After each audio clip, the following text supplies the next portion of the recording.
나이가 들수록 사람은 더 이상 숨길 수 없게 됩니다. 젊을 때는 말투로, 옷차림으로, 표정으로 얼마든지 자신을 포장할 수 있었습니다. 하지만 세월은 그 모든 포장을 하나씩 벗겨냅니다. 어느 순간부터는 웃고 있어도 불안이 보이고 조용히 있어도 분노가 느껴집니다. 그때 우리는 깨닫게 됩니다. 나이라는 것은 외모를 늙게 만드는 것이 아니라 마음의 상태를 그대로 드러내는 힘이라는 것을, 그래서 어떤 사람은 나이가 들수록 편안해지고 어떤 사람은 나이가 들수록 더 거칠어집니다. 중년 이후의 삶에서 가장 솔직한 것은 얼굴도 말도 아닙니다. 바로 태도입니다.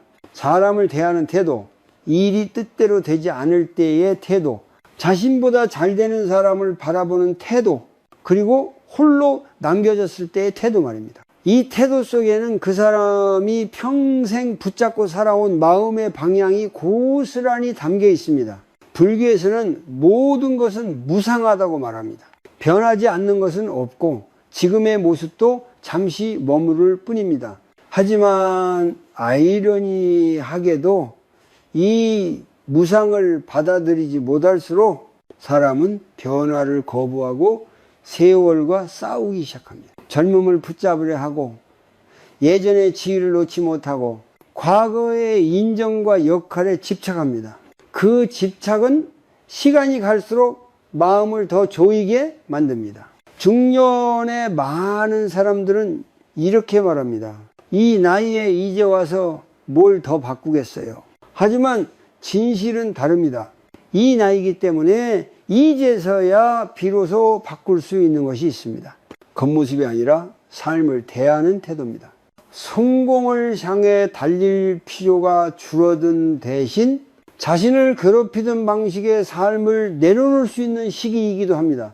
삶의 고구는 나이가 들수록 형태를 바꿉니다. 젊을 때의 고통이 경쟁과 생존이었다면 중년 이후의 고통은 비교, 후회, 외로움, 그리고 불안입니다. 자식은 자기 길을 가고 부부 사이는 예전 같지 않고 몸은 예고 없이 아프기 시작합니다. 이때 사람의 내면은 더 분명히 드러납니다. 어떤 사람은 이 고통 앞에서 더 날카로워집니다. 말이 거칠어지고 작은 일에도 예민해지고 세상과 사람을 원망합니다. 반면 어떤 사람은 같은 상황에서도 차분해지고 말수가 줄고 자신을 먼저 돌아봅니다. 차이는 단 하나입니다. 고통을 붙잡느냐, 고통을 바라보느냐의 차이입니다. 불교에서 말하는 집착은 꼭 큰 욕망만을 의미하지 않습니다. 나는 이런 사람이야. 이 정도 대접은 받아야 돼. 이 나이까지 이렇게 살아왔는데, 이런 생각들 역시 강한 집착입니다. 이 집착은 나이를 먹을수록 사람의 말투와 표정 그리고 분위기를 무겁게 만듭니다. 반대로 집착을 조금 내려놓기 시작하면 사람은 놀랍도록 가벼워집니다. 모든 것을 포기하라는 말이 아닙니다. 다만 나를 괴롭히는 생각을 사실이 아니라 생각으로 보기 시작하는 것입니다. 이것이 바로 알아차림, 즉 정념전의 시작입니다. 이 중년 이후의 삶에서 중요한 질문은 이것입니다. 나는 지금 무엇을 붙잡고 살아가고 있는가? 체면입니까? 비교입니까? 두려움입니까? 아니면 타인의 시선입니까? 이 질문에 솔직해질수록 사람의 태도는 달라지기 시작합니다. 여기서 아주 간단한 실천 하나를 제안합니다. 오늘 하루 누군가의 말이나 행동에 마음이 흔들릴 때 바로 반응하지 말고 속으로 이렇게 한 문장만 말해 보십시오. 아, 지금 내 마음이 흔들리고 있구나. 판단도 해석도 하지 말고 그저 알아차리는 것만으로 충분합니다. 이 짧은 멈춤이 당신의 말과 행동을 바꾸기 시작할 것입니다. 사람의 품격 혹은 우리가 말하는 기품은 어느 날 갑자기 생기지 않습니다. 수십 년 동안 반복해온 생각의 방향, 감정을 다루는 방식, 그리고 고통을 대하는 태도가 천천히 쌓여 만들어진 결과입니다. 그래서 나이는 거짓말을 하지 않습니다. 시간은 결국 그 사람이 어떤 마음으로 살아왔는지를 조용히 드러낼 뿐입니다. 이제 다음 부분에서는 왜 어떤 사람은 나이가 들수록 더 편안해지고 어떤 사람은 나이가 들수록 더 불안해지는지, 그 차이가 어디에서 시작되는지를 조금 더 깊이 들여다보겠습니다. 사람은 나이가 들수록 한 가지 오해를 하게 됩니다. 조금만 더 여유가 생기면 마음도 편해질 거야. 형편이 나아지면 불안도 사라질 거야. 하지만 현실은 그렇지 않습니다. 여유가 생겨도 마음은 더 불안해지고 가진 것이 많아져도 걱정은 줄지 않습니다. 그래서 우리는 어느 순간 묻게 됩니다. 도대체 무엇이 사람을 편안하게 만들고 무엇이 사람을 거칠게 만드는 걸까? 많은 사람들은 여전히 사람의 기쁨이나 분위기가 재산, 직업, 학력, 사회적 위치에서 나온다고 생각합니다. 하지만 중년 이후의 삶에서 우리는 자주 목격합니다. 경제적으로 넉넉해도 늘 불안에 쫓기는 사람, 반대로 크게 가진 것은 없어도 말투와 눈빛이 편안한 사람을 말입니다. 이 차이는 돈의 많고 적음이 아니라 고를 대하는 태도에서 비롯됩니다. 불교에서 말하는 고는 특별히 불행한 사건만을 의미하지 않습니다. 원하는 대로 되지 않는 모든 순간, 지대가 어긋나는 모든 경험이 곧 고입니다. 자식이 내 뜻대로 살지 않을 때, 배우자가 예전 같지 않을 때, 몸이 예고 없이 아플 때, 그리고 미래가 보이지 않을 때, 그 모든 것이 고입니다. 어떤 사람은 이 고를 왜 나에게만 이런 일이 생기지? 라며 원망으로 바꿉니다. 그 원망은 점점 비교로 바뀌고 비교는 곧 열등감이나 우월감으로 변합니다. 이 마음 상태에서는 아무리 많은 것을 가져도 사람의 얼굴과 말에는 긴장이 배어나옵니다. 고를 밀어내려 할수록 고는 더 크게 마음을 점령합니다. 반대로 어떤 사람은 고통을 인생의 일부로 받아들입니다. 아, 이 나이에 이런 고민이 생기는구나. 이것도 지나가는 과정이겠지. 이렇게 생각하는 사람은 고통 앞에서 자신을 몰아붙이지 않습니다. 불교에서 말하는 무상을 머리로 아는 것이 아니라 삶 속에서 조금씩 체득한 사람들입니다. 중년의 많은 고민은 사실 상황 그 자체보다 그 상황을 통제하려는 마음에서 더 커집니다. 자식을 통제하려 하고 배우자의 마음을 붙잡으려 하고 노후를 완벽하게 설계하려 합니다. 하지만 세상은 결코 우리의 계획대로 움직이지 않습니다. 이때 통제가 깨질수록 사람의 마음은 더 불안해집니다. 불교에서는 이를 집착이라고 부릅니다. 결과에 대한 집착, 타인의 선택에 대한 집착, 미래에 대한 집착입니다. 이 집착은 내가 이만큼 했는데 라는 생각으로 나타나고 이 정도는 보장받아야 하지 않나 라는 기대로 이어집니다. 그러나 기대가 클수록 실망도 깊어지고 그 실망은 결국 마음의 품위를 갉아먹습니다. 이 사람의 기쁨은 고통이 없어서 생기는 것이 아닙니다. 오히려 고통을 겪으면서도 그 고통을 타인에게 흘리지 않는 태도에서 생깁니다. 불평과 원망을 줄이고 자신의 몫으로 조용히 소화하려는 마음, 그 마음이 쌓일수록 사람은 자연스럽게 안정감을 갖게 됩니다. 여기서 중요한 것은 비교를 멈추는 연습입니다. 중년 이후의 비교는 젊을 때보다 훨씬 교묘합니다. 자식의 성취, 노후 준비, 주변 사람들의 삶과 끊임없이 자신을 견줍니다. 하지만 비교는 고통을 줄여지지 않습니다. 오히려 지금 내가 가진 것을 보지 못하게 만듭니다. 오늘 아주 간단한 실천을 하나 해보십시오. 하루에 단 한 번 누군가와 자신을 비교하는 생각이 올라올 때 속으로 이렇게 말해보는 것입니다. 이 생각이 나를 편안하게 하는가 아니면 더 괴롭게 하는가? 답은 대부분 분명합니다. 그때 그 생각을 옳고 그름으로 판단하지 말고 그저 내려놓으십시오. 이것이 바로 놓아버림, 즉 방아착의 작은 시작입니다. 사람은 고를 대하는 방식에 따라 점점 부드러워지기도 하고 점점 날카로워지기도 합니다. 중년 이후의 삶은 더 이상 고를 피하는 삶이 아니라 고와 함께 살아가는 법을 배우는 시간입니다. 이 과정을 거친 사람에게서 자연스럽게 묻어나는 것이 바로 편안함과 기쁨입니다.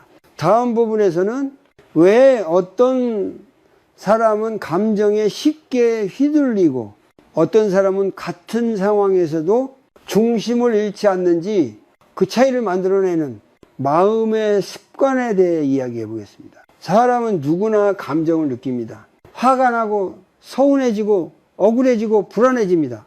문제는 감정 그 자체가 아니라 그 감정에 얼마나 빨리 끌려가느냐에 있습니다. 나이가 들수록 감정은 줄어들 것 같지만 오히려 더 날카로워졌다고 느끼는 사람들이 많습니다.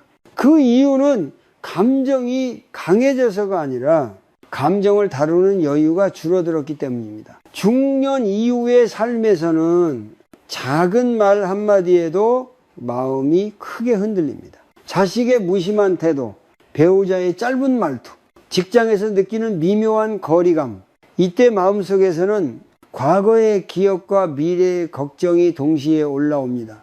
그래서 지금 이 순간의 감정이 아니라 쌓여있던 감정이 한꺼번에 터져 나오게 됩니다. 불교에서는 이를 번뇌라고 부릅니다. 번뇌는 상황에서 생기기보다 그 상황을 해석하는 마음에서 생깁니다. 같은 말을 들어도 어떤 사람은 그냥 흘려보내고 어떤 사람은 밤새 곱씹습니다. 차이는 외부에 있지 않고 내부의 반응 속도에 있습니다. 감정에 바로 반응하는 사람은 대부분 이렇게 말합니다. 참을 수가 없어서 그랬다. 나도 모르게 말이 나왔다. 하지만 사실 그 사이에는 아주 짧은 틈이 존재합니다. 감정이 올라오는 순간과 말이나 행동으로 나가는 순간 사이 그 짧은 틈을 볼 수 있느냐 없느냐가 사람의 품위를 가릅니다. 불교에서 말하는 정년경련, 감정을 없애라는 가르침이 아닙니다. 감정을 느끼되 그 감정이 나를 끌고 가지 않도록 한 발 물러서서 바라보라는 뜻입니다. 지금 화가 나는구나. 지금 서운함이 올라오는구나. 이렇게 알아차리는 순간 감정은 이미 절반의 힘을 잃습니다. 중년의 가정 안에서 가장 많이 반복되는 장면이 있습니다. 서로의 말이 짧아지고 의도는 전달되지 않고 감정만 오해로 남는 장면입니다. 이때 감정에 즉각 반응하면 상처는 더 깊어집니다. 하지만 한 박자만 늦추면 말의 방향이 달라집니다. 사람의 기쁨은 감정을 누르는 데서 나오지 않습니다. 오히려 감정을 인정하면서도 그 감정에 휘둘리지 않는 데서 나옵니다. 화를 느끼지 않는 사람이 아니라 화를 느끼면서도 그 화로 관계를 망치지 않는 사람이 진짜 단단한 사람입니다. 여기서 아주 간단하지만 강력한 연습 하나를 소개합니다. 감정이 크게 흔들릴 때 입을 열기 전에 속으로 3번만 숨을 천천히 쉬어 보십시오. 들이마시면서 지금 이 감정이 올라오고 있구나 내쉬면서 이 감정은 곧 지나간다 라고 마음속으로 말해보는 것입니다. 이 짧은 호흡이 당신의 말과 태도를 지켜줄 것입니다. 중년 이후의 감정은 젊을 때보다 더 복잡합니다. 그래서 더 많은 연습이 필요합니다. 하지만 이 연습을 반복할수록 사람은 점점 말수가 줄고 말의 무게는 깊어집니다. 이 변화는 주변 사람들에게도 고스란히 전해집니다. 감정에 휘둘리지 않는 사람에게서 사람들은 설명할 수 없는 안정감을 느낍니다. 그 안정감이 바로 나이가 들수록 더 빛나는 기쁨의 한 모습입니다. 다음 부분에서는 이 감정 조절의 연습이 어떻게 통제하려는 마음을 내려놓는 것으로 이어지는지 이야기해 보겠습니다. 중년이 되면은 많은 사람들이 이제는 내가 책임져야 할 게 너무 많다고 말합니다. 가정, 자식, 노후 관계, 그래서 더 단단해져야 한다고 생각하고 그래서 더 많이 붙잡으려 합니다. 하지만 아이러니하게도 이 사람의 기품은 붙잡는 힘에서가 아니라 놓을 줄 아는 힘에서 드러나기 시작합니다. 통제하려는 마음은 대부분 선한 의도에서 출발합니다. 자식을 걱정해서 배우자를 지키고 싶어서 미래가 불안해서 하지만 그 마음이 지나치면 사랑은 간섭이 되고 책임은 억압이 됩니다. 그리고 그 무거운 기운은 말투와 표정에 그대로 묻어납니다. 불교에서는 내 뜻대로 되지 않는 현실 앞에서 계속해서 힘을 쓰는 것을 고의 원인 중 하나로 봅니다. 세상은 원래 내 뜻대로 움직이지 않는데 그 사실을 받아들이지 못하면 마음은 늘 긴장 상태에 머물게 됩니다. 이 긴장은 나이가 들수록 사람을 지치게 만듭니다. 중년에 부모가 자주 겪는 갈등이 있습니다. 자식은 이미 어른이 되었는데 부모의 마음은 여전히 아이처럼 느껴집니다. 그래서 말은 많아지고 충고는 잦아지고 결국 관계는 멀어집니다. 이때 부모가 놓아야 할 것은 자식이 아니라 내가 통제할 수 있어야 한다는 생각입니다. 배우자 관계도 마찬가지입니다. 서로의 성격을 바꾸려 하고 서로의 선택을 바로잡으려 합니다. 하지만 사람은 누군가의 의지로 바뀌지 않습니다. 바뀌는 것은 오직 자기 자신뿐입니다. 이 사실을 받아들이는 순간 이 관계의 숨통은 조금씩 트이기 시작합니다. 불교에서 말하는 노음은 무책임이나 포기가 아닙니다. 해야 할 몫은 하되 결과까지 움켜쥐지 않는 태도입니다. 씨앗을 심고 물을 주되 열매가 언제 어떻게 맺힐지는 자연에 맡기는 것입니다. 이 태도가 바로 중년 이후에 필요한 지혜입니다. 통제를 내려놓기 시작하면 사람의 말이 달라집니다. 명령이 줄고 설명이 늘어나며 침묵이 편안해집니다. 상대방을 바꾸려는 말 대신 자신의 마음을 살피는 시간이 늘어납니다. 이 변화는 작아 보이지만은 사람의 분위기를 완전히 바꿔놓습니다. 여기서 한 가지 실천을 제안합니다.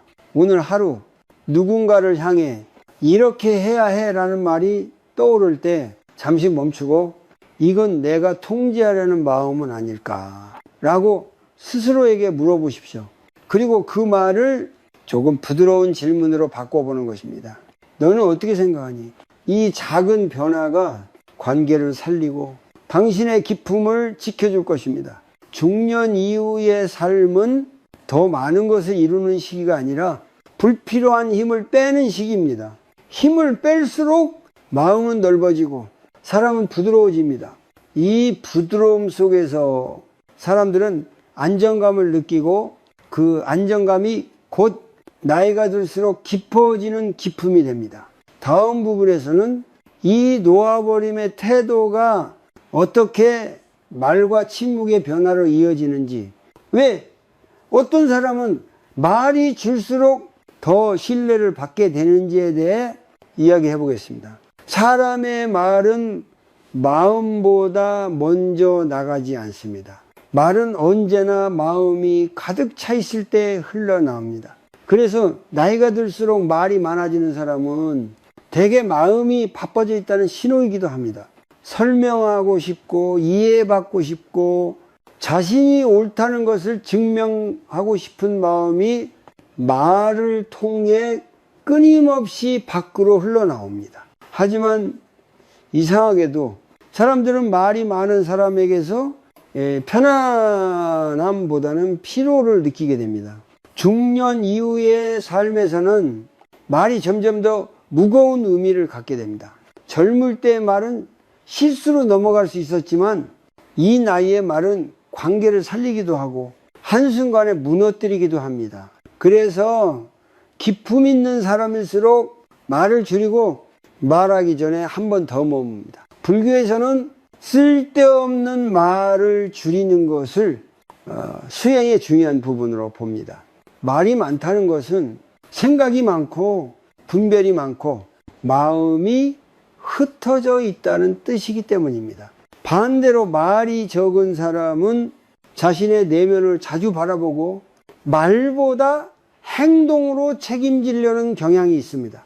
그 중년의 대화 속에는 자주 이런 장면이 등장합니다. 상대의 말을 끝까지 듣지 않고 이미 마음속에서 결론을 내려버리는 순간들. 이때 말은 대화가 아니라 서로를 밀어내는 도구가 됩니다. 기품 있는 사람은 이 순간에 침묵을 선택합니다. 말을 하지 않아서가 아니라 듣기 위해 입을 닫는 것입니다. 침묵은 약함이 아닙니다. 특히 중년 이후의 침묵은 자신을 지킬 줄 안다는 표시입니다.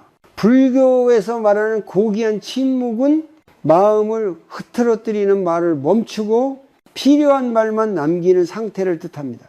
이 침묵 속에서 사람의 눈빛은 더 깊어지고 말 한마디의 무게는 더 단단해집니다. 가정 안에서도 마찬가지입니다. 배우자나 자식과의 관계에서 모든 감정을 말로 풀어내려고 하면 오히려 오해는 더 커집니다.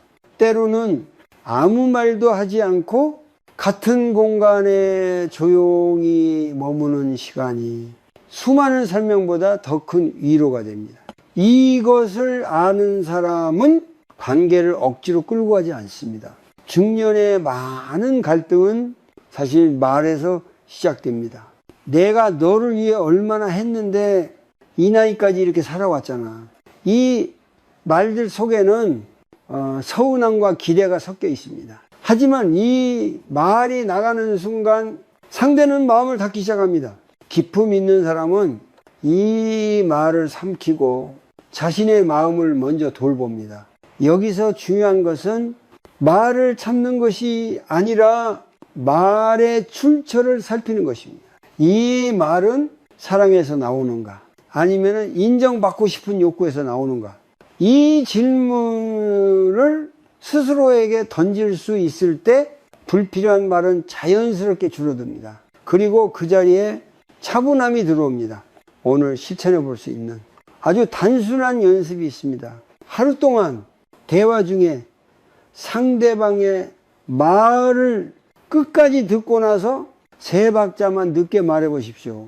그 짧은 침묵 속에서 당신의 말은 달라질 것입니다.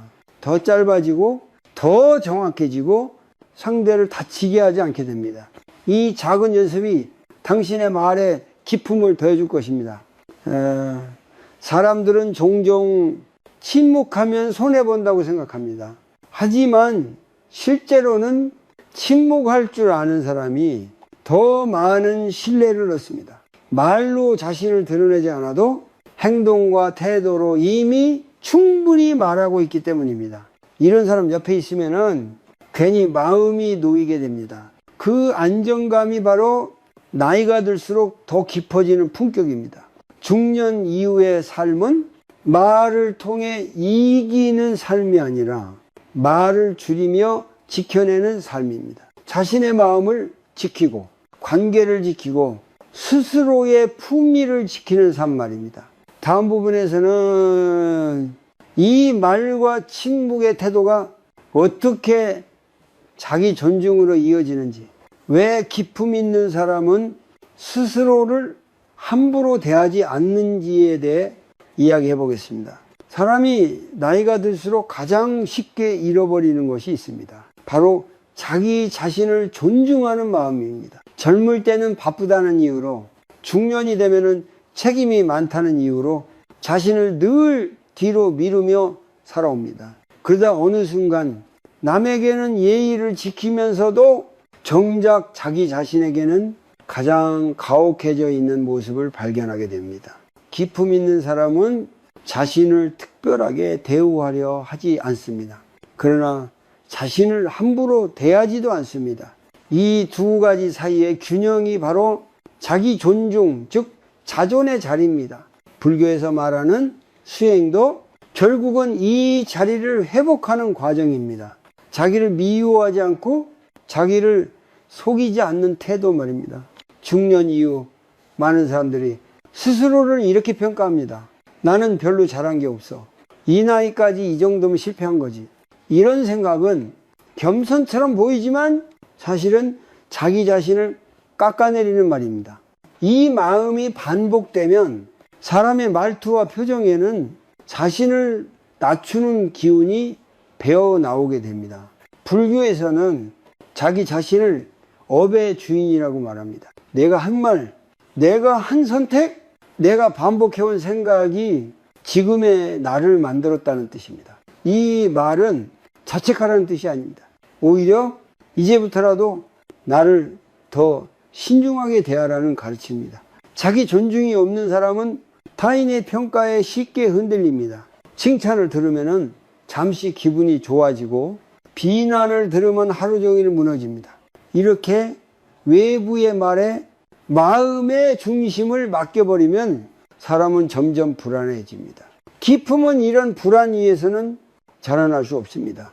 반대로 자기 존중이 단단한 사람은 칭찬에도 들뜨지 않고 비난에도 쉽게 무너지지 않습니다. 그 사람은 알고 있기 때문입니다. 나는 완벽하지 않지만 그렇다고 하찮은 존재도 아니라는 것을, 이 균형 잡힌 시선이 사람을 안정되게 만듭니다. 중년 이후의 삶에서 자기 존중은 거창한 자기 개발에서 오지 않습니다. 아주 작은 태도에서 시작됩니다. 몸이 피곤할 때, 억지로 자신을 몰아붙이지 않는 것, 마음이 지칠 때 이 정도면 충분하다고 스스로에게 말해주는 것, 이 작은 배려가 쌓일수록 사람의 분위기는 부드러워집니다. 불교에서 말하는 자비는 타인에게만 향하는 것이 아닙니다. 자기 자신에게도 동일하게 적용되어야 합니다. 늘 참고 늘 희생하고 늘 버티는 것이 미덕이라고 믿어온 사람일수록 이 가르침이 필요합니다. 자기를 돌보지 않는 자비는 오래 가지 못합니다. 여기서 하나의 실천을 제안합니다. 오늘 하루 자신에게 이렇게 한 문장을 조용히 건네보십시오. 지금까지 정말 애썼다. 누군가에게 듣고 싶었던 말을 스스로에게 먼저 해주는 것입니다. 처음에는 어색할 수 있지만 이 말이 반복될수록 마음은 조금씩 풀리기 시작합니다. 자기 존중이 회복되면 사람의 선택도 달라집니다. 무리한 관계를 정리하고 자신을 소모시키는 상황에서 한 발 물러설 수 있게 됩니다. 이것은 도망이 아니라 자기 보호입니다. 기품 있는 사람은 자신을 지킬 줄 아는 사람입니다. 중년 이후의 기품은 남보다 앞서가는 데서 오지 않습니다. 자기 자신과의 관계가 조용히 정돈되었을 때 자연스럽게 드러납니다. 자신을 존중하는 사람에게서 사람들은 이유 없이 안심하게 됩니다. 그 안정감이 바로 말하지 않아도 느껴지는 품격입니다. 다음 부분에서는 이 자기 존중이 어떻게 타인에게 부담을 주지 않는 태도로 이어지는지, 왜 기품 있는 사람은 자기 고통을 함부로 흘리지 않는지에 대해 이야기해 보겠습니다. 사람은 누구나 힘든 시간을 겪습니다. 중년 이후의 삶에서는 그 무게가 더 현실적으로 다가옵니다. 몸의 피로, 관계의 거리감, 앞날에 대한 막연한 불안, 이 모든 것이 한꺼번에 마음 위에 얹힐 때 사람은 누군가에게 기대고 싶어집니다. 누군가에게 털어놓고 누군가가 내 마음을 알아주기를 바랍니다. 그러나 기품 있는 사람은 자기 고통을 숨기기 때문에 단정한 것이 아닙니다.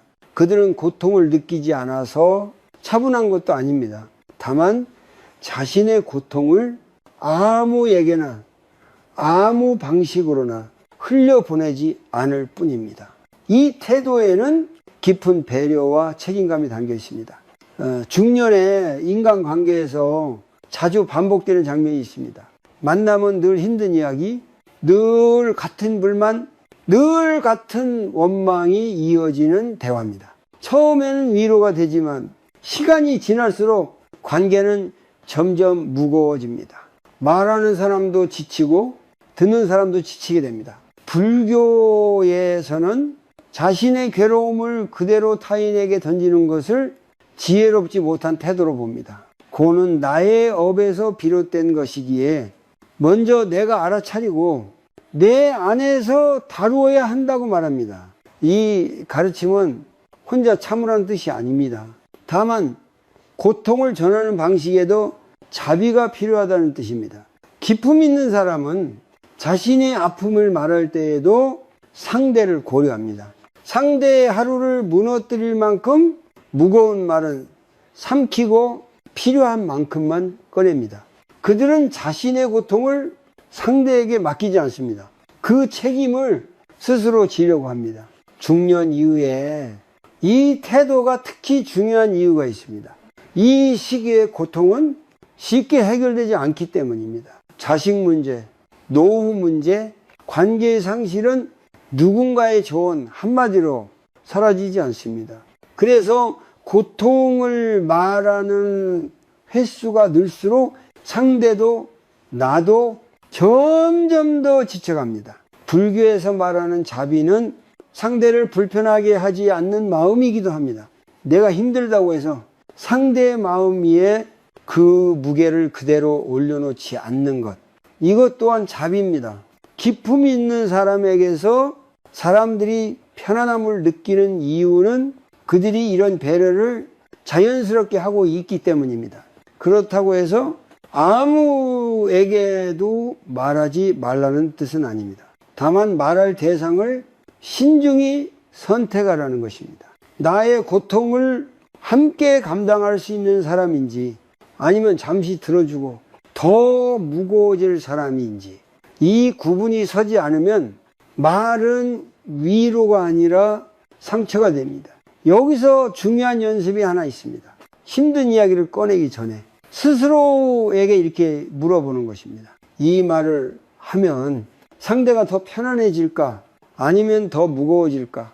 이 질문을 한번 거친 말은 자연스럽게 부드러워집니다. 이 작은 멈춤이 관계를 지켜줍니다. 중년 이후의 삶에서는 혼자 견뎌야 하는 시간이 늘어납니다.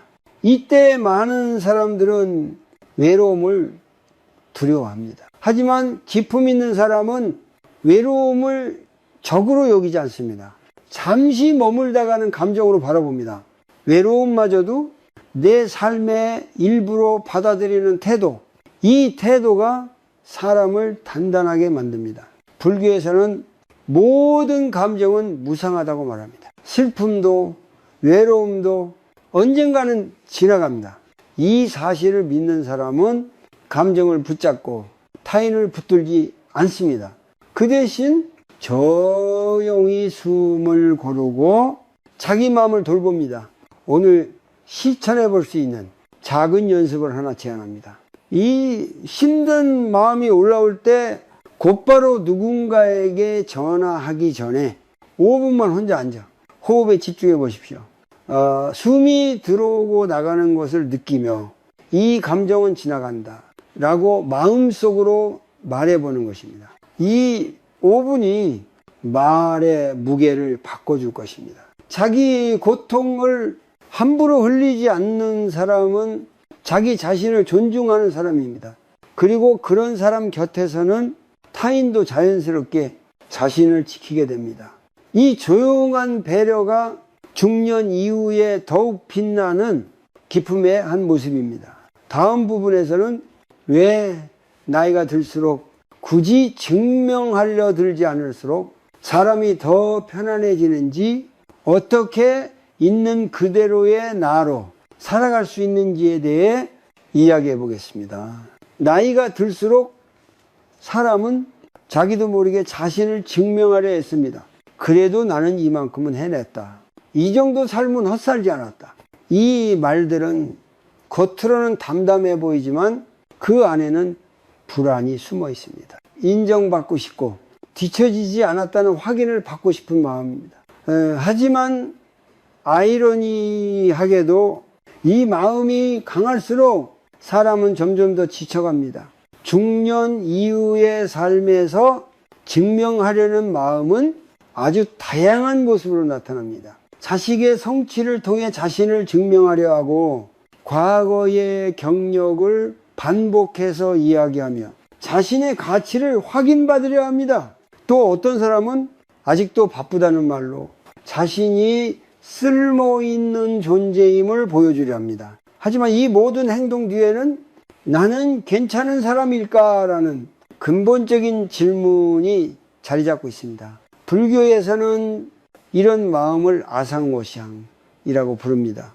나라는 상, 즉 내가 어떤 존재여야 한다는 고정된 이미지입니다. 이 아상이 강할수록 사람은 현실의 자신을 받아들이기 어려워집니다.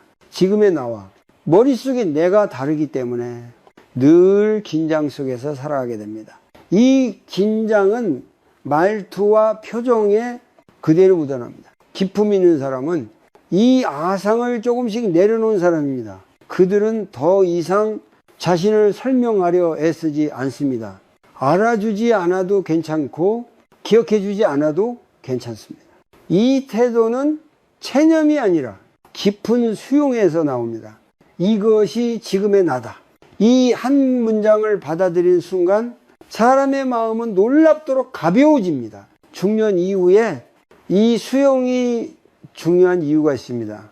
이 시기에는 잃는 것이 늘어나기 때문입니다. 체력, 역할, 관계, 그리고 때로는 꿈까지. 이때 계속해서 과거의 나를 붙잡고 있으면 삶은 점점 더 괴로워집니다. 반대로 지금의 나를 인정하면 비록 가진 것은 줄어들어도 마음은 넓어집니다. 불교에서 말하는 무상은 포기가 아니라 현실을 있는 그대로 보는 지혜입니다. 모든 것은 변하고 지금의 나 또한 과정 중에 있을 뿐입니다. 이 사실을 받아들이면 사람은 더 이상 자신을 증명할 필요를 느끼지 않습니다. 흘러가는 강물처럼 자연스럽게 살아가게 됩니다. 중년에 많은 사람들이 이제는 그냥 되는 대로 살고 싶다고 말합니다. 하지만 그 말 속에는 체념과 수용이 함께 섞여 있습니다. 기품 있는 삶은 되는 대로 사는 것이 아니라 억지로 살지 않는 삶입니다. 자신에게 맞지 않는 옷을 굳이 입지 않는 것. 이것이 중년 이후의 자유입니다. 여기서 한 가지 중요한 태도가 있습니다. 바로 비교를 내려놓는 용기입니다. 비교는 언제나 부족함을 만들어냅니다. 누군가는 더 잘 살고 있고 누군가는 더 여유로워 보입니다. 네. 하지만 비교의 기준은 끝이 없습니다. 기품 있는 사람은 이 끝없는 경쟁에서 조용히 물러납니다. 오늘 해볼 수 있는 작은 실천을 하나 제안합니다. 하루에 한 번 거울을 보며 이렇게 말해 보십시오. 이 모습으로도 충분하다. 더 잘하려는 다짐도 반성도 잠시 내려놓고 그저 지금의 자신을 인정해 주는 것입니다. 이 연습은 처음에는 어색하지만 반복될수록 마음을 깊이 안정시켜 줍니다. 자신을 있는 그대로 받아들이는 사람은 타인에게도 관대해집니다. 남의 삶을 평가하지 않고 남의 선택을 조급하게 판단하지 않습니다. 이 여유는 말로 설명되지 않지만 함께 있으면 느껴집니다. 사람들이 그런 사람 곁에서 편안함을 느끼는 이유입니다. 중년 이후의 기품은 더 많은 것을 이루어서 생기지 않습니다. 오히려 불필요한 증명을 내려놓았을 때 자연스럽게 드러납니다. 이제 다음 부분에서는 이 내려놓음이 어떻게 삶의 태도 전체를 바꾸고 내면의 힘으로 이어지는지, 그리고 매일의 작은 실천으로 어떻게 이어갈 수 있는지에 대해 이야기해 보겠습니다. 지금까지 우리는 나이가 들수록 드러나는 태도, 고통을 대하는 마음, 감정과 통제를 내려놓는 연습, 말과 침묵, 자기 존중과 수용에 대해 이야기해 왔습니다. 하지만 많은 사람들은 여기서 이렇게 묻습니다. 그래서 나는 지금부터 무엇을 하면 될까요? 깨달음이 머무는 자리에만 있으면 삶은 달라지지 않습니다. 중년 이후의 변화는 아주 작고 반복적인 실천에서 시작됩니다. 불교에서 말하는 수행은 특별한 장소에서만 하는 것이 아닙니다. 절에 가야만 수행이 되는 것도 아니고 긴 시간을 내야만 가능한 것도 아닙니다. 오히려 일상 속에서 얼마나 자주 자기 마음을 돌아보는지가 수행의 깊이를 결정합니다. 기품 있는 사람은 이 일상의 수행을 조용히 이어가는 사람입니다. 첫 번째로 중요한 실천은 호흡을 통해 마음을 돌아오는 연습입니다. 중년 이후에는 생각이 자주 과거와 미래로 흘러갑니다. 후회하거나 걱정하거나 아직 오지 않은 일을 앞당겨 괴로워합니다. 이때 가장 빠르게 지금 이 자리로 돌아오는 방법이 바로 호흡입니다. 하루에 단 3분이면 충분합니다. 편안히 앉아 숨이 들어오고 나가는 것을 느껴보십시오. 들이마실 때는 지금 여기, 내쉴 때는 괜찮다 라고 마음속으로 말해보는 것입니다. 이 단순한 반복이 흩어진 마음을 하나로 모아줍니다. 마음이 모이면 말과 행동도 자연스럽게 차분해집니다. 이 두 번째 실천은 생각을 사실과 구분하는 연습입니다. 중년의 마음을 가장 괴롭히는 것은 현실 그 자체보다 그 현실에 붙인 생각입니다. 나는 이제 쓸모없어. 앞으로 더 나아질 게 없어. 이 말들은 사실이 아니라 생각일 뿐입니다. 하지만 우리는 자주 이 생각을 진실처럼 믿어버립니다. 생각이 올라올 때마다 이렇게 물어보십시오. 이건 사실인가? 아니면 생각인가? 이 질문 하나만으로도 생각과 나 사이에는 작은 거리가 생깁니다. 이 거리가 바로 자유의 시작입니다. 기품 있는 사람은 이 거리를 유지할 줄 아는 사람입니다. 세 번째 실천은 하루 한 번 자신의 행동을 돌아보는 시간입니다. 잘했는지 못했는지를 따지기보다 오늘의 말과 행동이 나와 타인을 덜 괴롭게 했는지를 조용히 살펴보는 것입니다. 불교에서 말하는 업의 관찰은 자책이 아니라 배움의 과정입니다. 잠자리에 들기 전 오늘 하루를 떠올리며 이렇게 스스로에게 물어보십시오.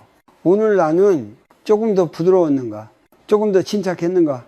대답이 아니어도 괜찮습니다. 질문 자체가 마음을 정화하는 힘을 가집니다. 네 번째 실천은 작은 자비를 의식적으로 실천하는 것입니다. 거창한 선행이 필요하지 않습니다. 말을 조금 부드럽게 하는 것, 상대의 말을 끝까지 들어주는 것, 불필요한 지적을 삼키는 것, 이 작은 자비가 쌓일수록 사람의 분위기는 달라집니다. 기품은 이런 사소한 선택에서 자랍니다. 중년 이후의 삶에서는 완벽한 변화보다 지속 가능한 변화가 중요합니다. 하루 이틀 잘하다가 지치는 것이 아니라 작게라도 꾸준히 이어갈 수 있는 실천. 기품 있는 사람은 자신에게 무리한 목표를 세우지 않습니다. 대신 오늘 할 수 있는 만큼만 합니다. 이 실천들이 당장 삶을 바꿔놓지는 않을지도 모릅니다. 하지만 분명한 것은 이 연습을 반복할수록 사람의 말이 줄고 감정의 파도가 낮아지고 삶을 바라보는 시선이 부드러워진다는 것입니다. 주변 사람들은 그 변화를 먼저 느끼게 됩니다. 기품은 어디서 배워오는 것이 아닙니다. 누군가를 흉내내서 가질 수 있는 것도 아닙니다. 오직 자신의 마음을 매일 조금씩 돌보는 과정에서 자연스럽게 드러납니다. 그래서 기품 있는 사람은 자신의 삶을 과시하지 않습니다. 그저 살아온 방식이 그 사람을 말해줄 뿐입니다. 다음이 마지막 부분입니다. 마지막에서는 이 모든 실천의 끝에서 왜 잃을 것이 없을 때 사람이 가장 자유로워지는지, 그리고 그 자유가 어떻게 가장 깊은 기쁨으로 이어지는지에 대해 이야기해 보겠습니다. 사람은 평생 무언가를 붙잡고 살아옵니다. 젊을 때는 꿈을 붙잡고, 중년에는 역할을 붙잡고, 나이가 들수록에는 지금까지 쌓아온 삶의 의미를 붙잡으려 합니다. 하지만 어느 순간 아무리 손에 힘을 주어도 빠져나가는 것들이 생깁니다. 그때 많은 사람들은 두려워합니다. 이제 나는 무엇으로 살아야 하지? 불교에서는 삶의 깊은 평온은 가진 것이 많아서가 아니라 잃을 것을 받아들일 때 찾아온다고 말합니다. 모든 것은 무상하고 붙잡고 있던 것들은 언젠가 반드시 떠나갑니다. 이 사실을 거부할수록 마음은 더 불안해지고, 이 사실을 받아들일수록 마음은 조용해집니다. 중년 이후에 사람을 가장 괴롭히는 두려움은 가난이나 질병 그 자체보다 나는 더 이상 필요 없는 존재가 아닐까라는 생각입니다. 이 두려움 때문에 사람은 자신을 증명하려 애쓰고 말이 많아지고 마음은 쉬지 못합니다. 하지만 기품 있는 사람은 이 질문을 다른 방식으로 바라봅니다. 그들은 이렇게 묻습니다. 나는 무엇을 잃어도 나 자신만은 지킬 수 있는가? 이 질문 앞에서 사람은 비로소 자신의 삶을 다시 정리하게 됩니다. 직함이 사라져도, 역할이 줄어들어도, 관계가 바뀌어도 여전히 남아있는 것이 무엇인지 조용히 바라보게 됩니다. 불교에서 말하는 비집착은 아무것도 가지지 말라는 뜻이 아닙니다. 다만 그것들이 사라져도 내가 무너지지 않도록 마음의 중심을 바꾸라는 뜻입니다. 외부에 두었던 중심을 자기 안으로 옮기는 것, 이것이 수행의 핵심입니다. 중년 이후에 이 전환이 이루어지면은 사람의 태도는 확연히 달라집니다. 무언가를 잃을까 전전긍긍하지 않고 사람에게 매달리지 않으며 상황이 바뀌어도 과도하게 흔들리지 않습니다. 이 안정감은 말하지 않아도 느껴집니다. 그래서 사람들은 그 곁에 있으면 괜히 마음이 편안해집니다. 기쁨은 화려함에서 나오지 않습니다. 조용한 중심에서 나옵니다. 무언가를 과시하지 않아도, 자신을 설명하지 않아도 그 사람이 어떤 삶을 살아왔는지는 자연스럽게 전해집니다.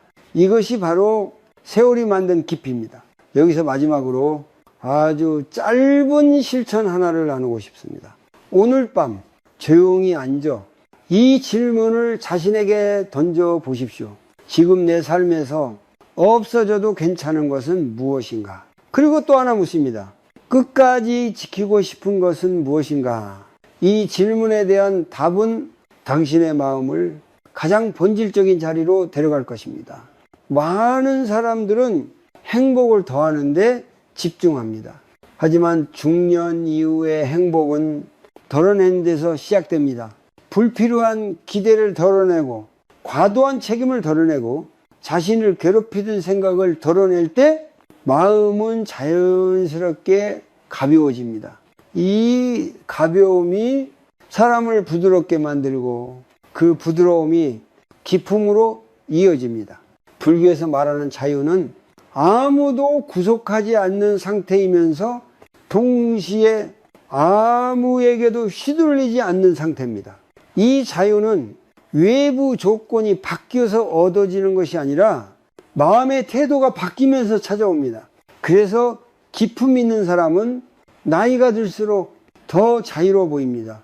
삶의 끝에서 사람에게 남는 것은 얼마나 많이 가졌는가가 아니라 얼마나 평온했는가입니다.